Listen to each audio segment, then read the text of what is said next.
Jamie. Watch out. Watch out, Jamie. You know he's around. You know.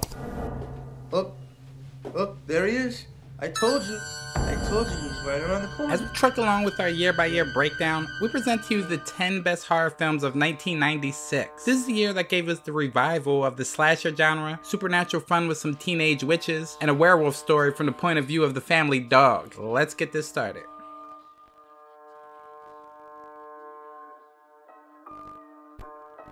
Some 6 years after the original 1990 monster flick bombed at the box office, but did its thing on home video, a Tremors sequel was finally released straight to video with around 1/3 of the original's budget. This time, the character of Earl Bassett, returning from the first film, is hired to deal with a subterranean graboid infestation at a Mexican oil field. On paper, this probably shouldn't have succeeded, but Tremors 2 is proof of what results a passionate crew can come up with when their budget is stretched to the absolute breaking point. Somehow, the graboids are still fairly convincing, and while the film is absolutely inferior to the original, it still retains the same sense of fun and rough-hewn charm.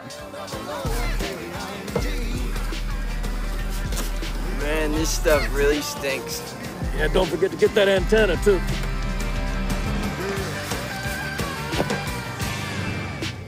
Following the very slick Demon Knight, this second entry in the Tales from the Crypt big screen series doesn't fully measure up to its predecessor, but still manages to deliver a mindless fun ride and the smutty goods we all crave from time to time. The movie tells the story of a funeral parlor that moonlights as a vampire brothel. What else is there really to say? It is bad, and yet so awesome at the same time. What Bordello of Blood lacks in irony and suspense, it more than makes up for in whimsy and cheeky self-assurance. What if what we're dealing with here is, in fact, vampires? Huh? Are you crazy? Why is that crazy? Because I advance the singular theory that the perpetrator of our crimes is an eternal spirit who sustains itself solely through the intake of human hemoglobin through a... Dr. Finestone has everything. A beautiful wife, and a successful career in dentistry. But when he discovers his wife in an affair, he realizes that behind every clean white surface lies the stench of decay. Having gone insane, he enacts cruel dental torture on his patients. The dentist has been relegated to the direct-to-DVD dustbin for quite some time, but it deserves better than that. For one, the film has some truly disturbing gore effects, the majority of which is a type that isn't often seen in horror: mouth trauma. One of the film's trademarks is a camera shot in which it appears the camera is inside the mouth and looking at Finestone's work, or is attached to the tool he's using. You are right there, up close and personal, when he pulls a tooth, cuts the gums, cuts into the tongue, rips out teeth, or tries to rip a jaw open. Finestone's murderous mayhem, though, isn't exclusive to oral injuries, as he dispatches other people using such tactics as strangling, stabbing, and blunt force trauma to the head. The overall result is a series of truly grisly dental procedures and violent acts that are more than enough to put the viewer on edge. Hey, you hear it all the time. Every dentist has a screamer or two for a patient.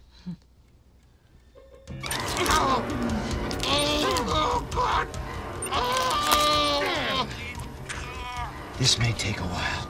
Based on a Nebula-winning novel by Valerie Martin, Mary Reilly is an interesting reinterpretation of an old classic, Robert Louis Stevenson's novel, Dr. Jekyll and Mr. Hyde. Taking the original story of good and evil and then shooting it from an outside female perspective, the film follows the titular Mary, a housemaid who falls in love with Dr. Jekyll and his darkly mysterious counterpart, Mr. Edward Hyde. Those expecting a traditional horror film may be disappointed.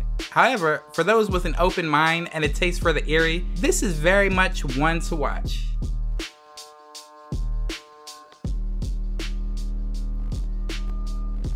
Named after the 19th century French writer who first described the phenomenon, Stendhal Syndrome is a rare hallucinatory disorder characterized by dizziness, fainting, and even hallucinations when a person is exposed to works of art. Anna, a police officer who suffers from the disorder, is sent to Florence in pursuit of a man who has assaulted over a dozen women, killing the last 2. Lured into a trap, she's captured by the sadistic psychopath she was sent to capture. She manages to escape, but the traumatic experience changes her irreparably. While much of Italian master Dario Argento's work is surreal, almost dreamlike, this movie is remarkably dark, gritty, and realistic. The film should be approached less as delirious exploitation and more as a maturing director's next evolution.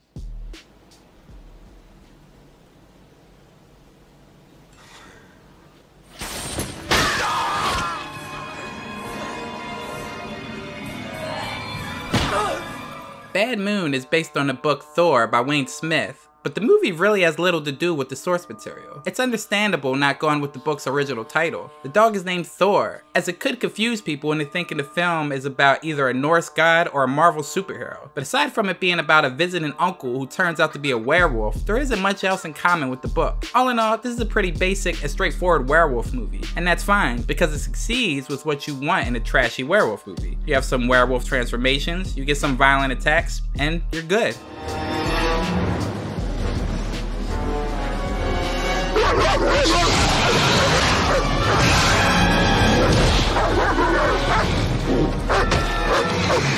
After a tragic car accident that kills his wife, a man discovers he can communicate with the dead to con people. However, when a demonic spirit appears, he may be the only one who can stop it from killing the living and the dead. The Frighteners is a thoroughly preposterous movie that's as outrageously entertaining as it is relentlessly chaotic. It starts off as a straight up horror comedy, but about midway through deepens into a much richer endeavor. Fortunately, director Peter Jackson, at home with all kinds of excess, keeps everything spinning nicely, not even losing a step when the mood turns increasingly disturbing. Curiously, the film began as an official Tales from the Crypt feature film. However, the project was turning out so well that it ditched the Crypt preface and became a standalone feature. These inclinations were not wrong, with The Frighteners not only being a horror film with a lot to say, but also a gem from Peter Jackson's career that often gets overlooked.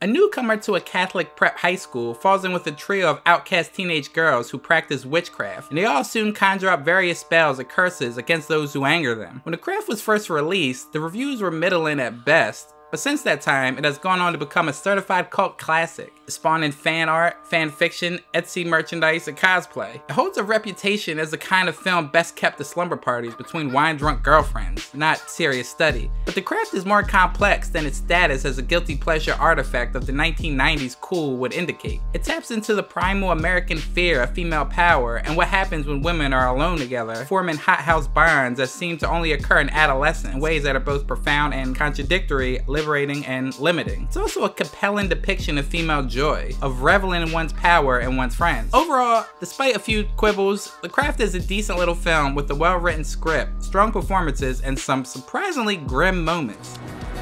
Girls, watch out for those weirdos. We are the weirdos, mister.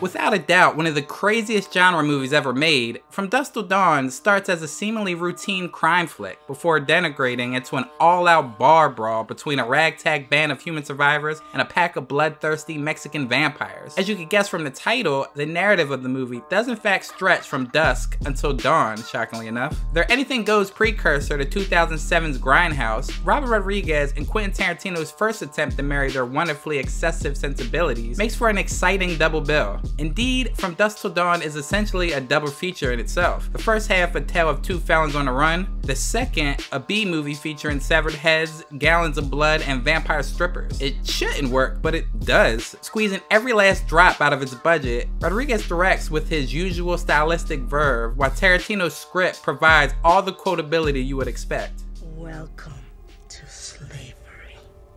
No thanks. I already had a wife.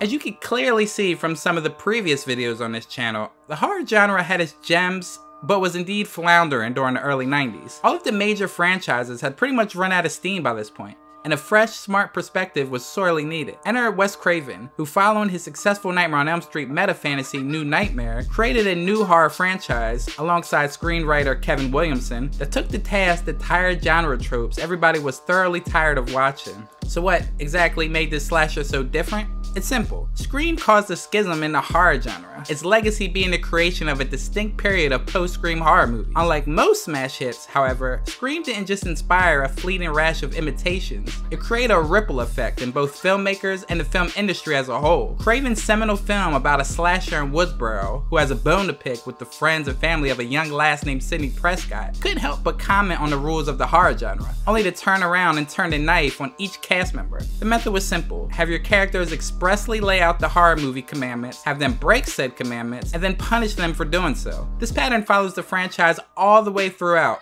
but the original will always be the most potent as well as the most fun. There's a formula to it. A very simple formula. Everybody's a suspect. Once again, thanks for watching, and don't forget to share your favorite horror movie of the year in the comment section below.